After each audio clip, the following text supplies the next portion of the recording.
احادیث سے جو نتیجہ نکلتا ہے اس سے معلوم ہوتا ہے کہ دو چیزیں ایسی ہیں کہ جس سے انسان سیر و سلوک کے مقام تک پہنچ سکتا ہے، امام زمانہ علیہ السلام سے دوستی برقرار کر سکتا ہے، ان سے رابطہ کر سکتا ہے، اور ایسا نہیں ہے کہ وہ آہستہ آہستہ مراحل کو طے کرتے ہوئے امام زمانہ علیہ السلام تک پہنچے گا، نہیں بلکہ ان چیزوں کے ذریعے وہ تیزی سے امام زمانہ علیہ السلام تک پہنچ جائے گا۔ ایسا نہیں ہے کہ وہ دوسری چیزوں کے ذریعے سے امام زمانہ علیہ السلام تک نہیں پہنچے گا، لیکن روایات اور احادیث کے روز سے یہ دو چیزیں بہت جلدی اسے امام زمانہ علیہ السلام تک پہنچائیں گی، اور اسے محدث نوری بیان کر رہے ہیں۔ وہ ایک عظیم حدیث شناس ہے جس کا علم روایات میں بہت زیادہ ہے۔ وہ پہلی چیز کہ جسے وہ بیان کر رہے ہیں وہ یہ ہے کہ ایک گرے ہوئے انسان کا ہاتھ تھام لیں، ایک مشکلات میں پھنسے ہوئے انسان کا آپ سہارا بن جائیں، ایک ٹوٹے ہوئے دل کو آباد کر دیں، ایک مرجھائے ہوئے چہرے پر آپ خوشیاں لے کر آ جائیں، کسی کی آنکھوں سے آنسوؤں کو آپ پونچھ لیں، خاص طور پر وہ ٹوٹا ہوا دل، وہ گرا ہوا انسان اگر مومن ہو، یا اسی طرح وہ مشکلات میں گھرا ہوا شخص حضرت زہرا سلام اللہ علیہا کے سادات میں سے ہو، آل پیغمبر میں سے ہو، اگر ایسے افراد کے ہاتھ کو آپ نے تھام لیا، اس کی مشکلات کو کم کر دیا، اس کی مدد کر دی، تو آپ تیزی کے ساتھ امام زمانہ علیہ السلام تک پہنچ جائیں گے۔ جائیں پریشان حال لوگوں کو ڈھونڈیں، مشکلات میں گھرے ہوئے لوگوں کو ڈھونڈیں۔ اگر کوئی ٹوٹا ہوا شخص، کوئی پریشان اور مضطرب شخص آپ کی جانب آتا ہے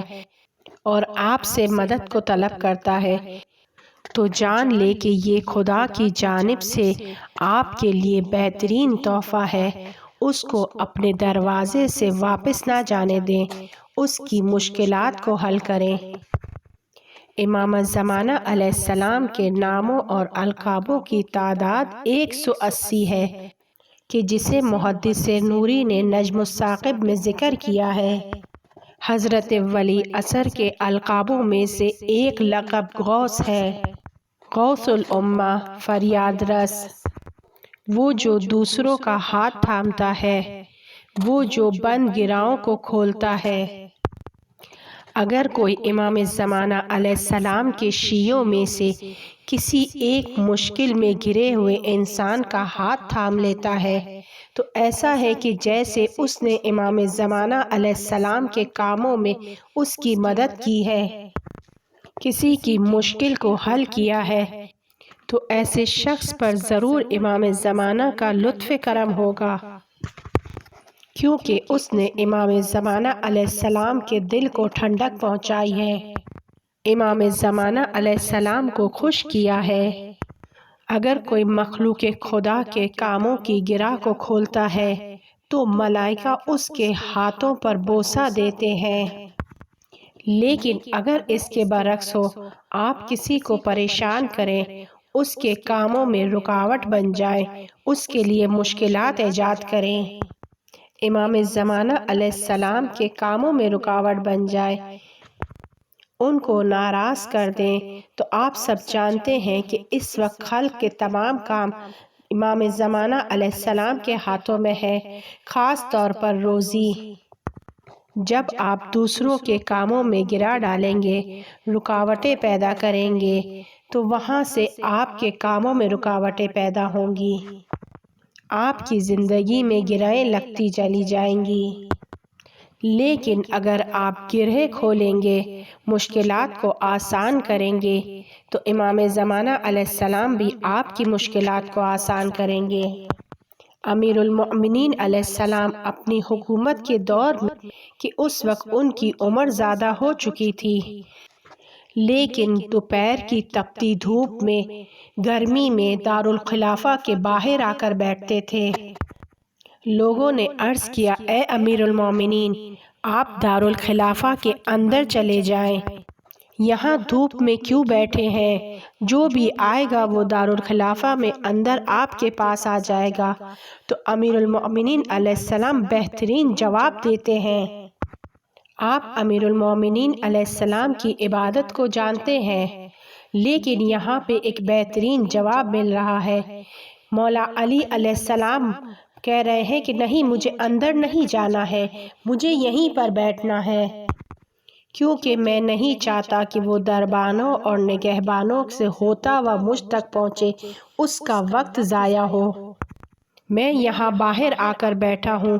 تاکہ اگر کوئی حاجت مند آتا ہے تو میں جلدی سے اس کی حاجت کو پورا کر دوں۔ اور دوسری وہ چیز جو بہت تیزی سے انسان کو امام زمانہ علیہ السلام سے متصل کر دیتی ہے، ان کے قریب لے کر جاتی ہے۔ اہل بیت علیہم السلام کی روایات میں بھی اس کا ذکر ہے۔ دوسری چیز جو کیمیا کا درجہ رکھتی ہے اور تیزی سے انسان کو امام زمانہ علیہ السلام کے قریب لے کر جاتی ہے، وہ ابا عبداللہ الحسین پر گریہ کرنا ہے۔ زیارت امام حسین علیہ السلام، خود کو امام حسین علیہ السلام کی عزاداری سے متصل کر دیں، یہ چیز عجب کیمیا کا اثر رکھتی ہے۔ لیکن اس کے یہ ہرگز معنی نہیں ہے کہ امام حسین علیہ السلام پیغمبر صلی اللہ علیہ وآلہ وسلم سے بالا تر تھے یا حضرت امیر المؤمنین علیہ السلام سے بالا تھے۔ نہیں، ہم اس درجے پر نہیں ہیں، نہ ہماری طاقت، نہ ہمارا علم اور نہ ہماری فکر وہاں تک پہنچتی ہے کہ ہم ائمہ اور پیغمبر کے درمیان مقایسہ کریں اور ایک کو دوسرے پر برتری دیں۔ یہ تمام نور ہے، ان سب کا باطن ایک ہی ہے، یہ سب ایک نور سے خلق ہوئے ہیں۔ ان کا ایک ظاہری مقام ہے کہ جس میں پیغمبر صلی اللہ علیہ وآلہ وسلم سب سے افضل ہیں۔ بحث افضل ہونے کی نہیں ہے، کیونکہ امام حسین علیہ السلام اپنے زمانے میں جس شرائط میں تھے اور انہوں نے جو فیصلہ کیا، اگر کوئی اور امام کے زمانے میں یا پیغمبر کے زمانے میں وہ شرائط پیش آتی تو وہ بھی وہی فیصلہ کرتے۔ امام حسین علیہ السلام نے اپنی زمانے کی شرائط کے لحاظ سے ایک ایسا کام کیا کہ جس کے بدلے میں خدا نے انہیں بہت کچھ عطا کیا۔ اہل علم جائیں اور مطالعہ کریں کہ دیکھیں خدا نے ابا عبداللہ الحسین کو کیا خصوصیات عطا کی ہیں۔ تمام ائمہ نے امام حسین علیہ السلام کے بارے میں سفارش کی ہے۔ امام حسین علیہ السلام کی کشتی اتنی بڑی ہے، اتنی وسیع ہے کہ وہ سب کو کہتے ہیں کہ آ جاؤ میری کشتی میں سوار ہو جاؤ۔